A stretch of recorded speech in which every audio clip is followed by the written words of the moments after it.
Dhaka, thank you very much for being our guest today. Thank you very much for having me. Sure. You are a medical doctor. You have a Western education, you have a huge social media following. Why did you feel you needed to take part in this movement despite the obvious risks? I just want to remind our viewer, at least 1,400 people lost their lives after the repression. So actually during the uprising I was in the UK and I took part as a diaspora member.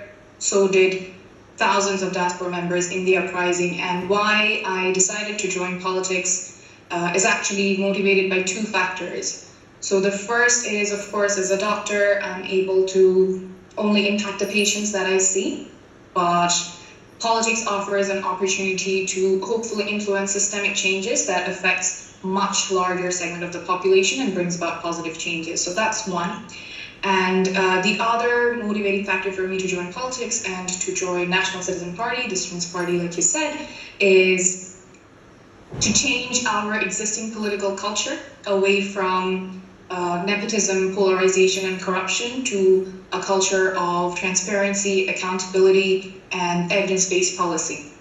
The July uprising crystallized this vision and provided an extraordinary chance, and I believe once in a lifetime opportunity for us to shift our political culture to a culture where it truly serves the citizens of Bangladesh.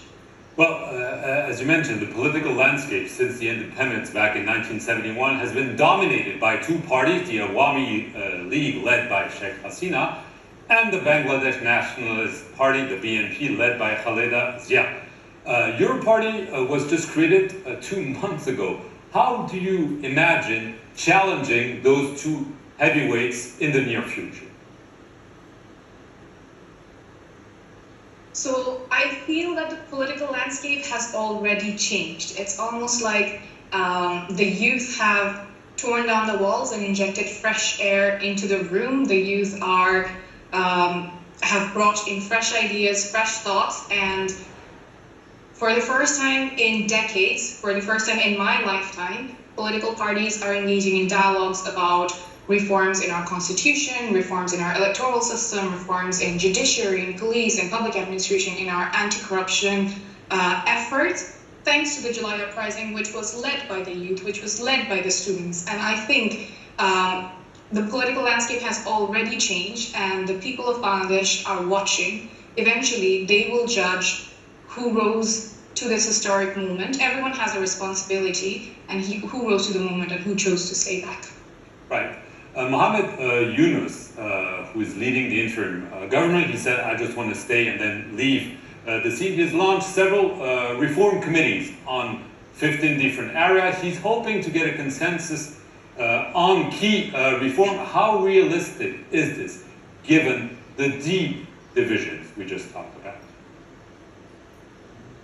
So transition after any uprising is not linear, but what matters is whether the direction we're traveling to is the right direction. As you said, there have been several reform commissions, and currently there is a consensus commission which is holding talks with different political parties to come to a consensus on a fundamental package of reforms, a meaningful package of reforms.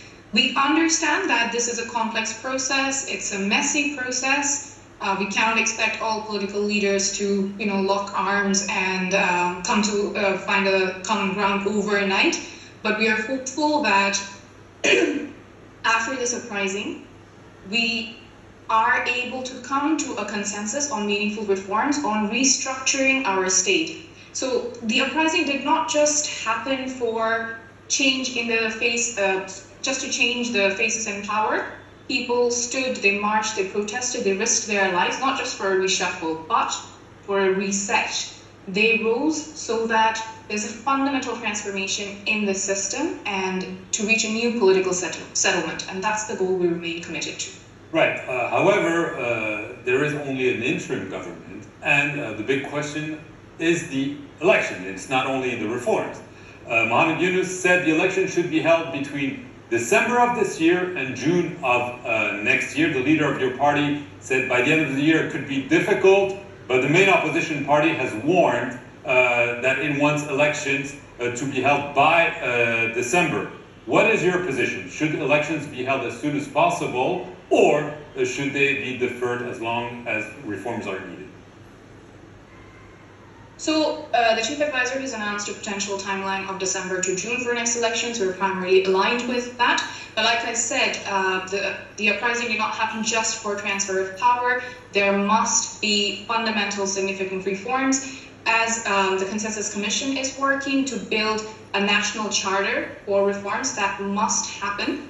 And there are challenges. So why we think that we need reforms is just take, for an example, the Election Commission. It's playing by the old framework while political parties are at the table trying to discuss which reforms would make sure that the Election Commission will be able to play a neutral role and ensure there is a free and fair election. So if the Election Commission is operating under the old framework while we are talking about reform to the Election Commission, that is a contradiction that is too big to ignore. And there's, of course, the question of local administration. They must be able to play a neutral role to ensure a free and fair election. Again, so back when I say that the Election Commission is operating in the old framework, it's almost like we're trying to build a house with an old blueprint that we know doesn't work. So the last three elections which happened under the old framework, it's widely known that those were not free or fair. So there are concerns. Honestly, I wouldn't say that we are not concerned that there are challenges, but these challenges we feel are not insurmountable. We feel we will be actively engaged to make sure these issues are addressed, and we remain hopeful. Right.